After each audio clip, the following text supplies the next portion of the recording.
حضرت عثمان غنی رضی اللہ تعالیٰ عنہ کو حضور اکرم صلی اللہ تعالیٰ علیہ وآلہ وسلم نے متعدد بار کئی بار جنت کی بشارت عطا فرمائی۔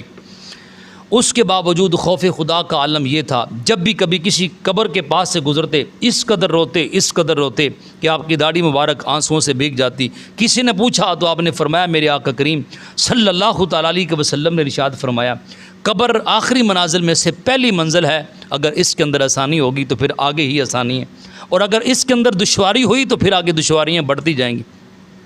اور آقا کریم صلی اللہ تعالیٰ علیہ وآلہ وسلم سے اس قدر محبت، آپ وضو فرما رہے ہیں تو وضو فرماتے ہوئے آپ مسکرائے۔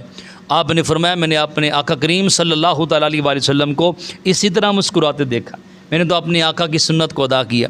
جنازہ آ رہا تھا تو آپ کھڑے ہو گئے، آپ نے فرمایا میں نے اپنے آقا کو بھی اسی طرح کھڑے ہوتے دیکھا۔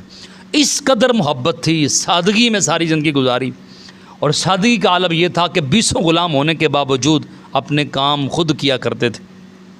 تہجد کے لیے اٹھتے، گرمی ہوتی یا سردی ہوتی، پانی کا انتظام خود کرتے، غلاموں کو جگاتے نہیں تھے، فرماتے تھے کہیں ان کی نیند خراب نہ ہو جائے، ان کی نیند میں خلل نہ آ جائے۔ حلم اور بردباری کا عالم یہ تھا۔ ایک مرتبہ حضرت عمر بن عاص رضی اللہ تعالیٰ عنہ، ان کے ساتھ گفتگو ہو رہی تھی تو انہوں نے باپ کا تانا دے دیا، تو آپ نے فرمایا کہ یہ اچھی بات نہیں ہے، کلمہ پڑھنے کے بعد، اسلام میں آنے کے بعد اس طرح کی باتیں یہ اچھی نہیں لگتی، یہ تو زمانہ جہالیت والی باتیں ہیں۔ سبحان اللہ، کیا ہی تربیت ہے، یہ تربیت ہے مصطفیٰ صلی اللہ تعالیٰ علیہ وآلہ وسلم ہے۔ حضرت عثمان غنی رضی اللہ تعالیٰ عنہ کی یہ محبت، یہ پیار، اور آپ نے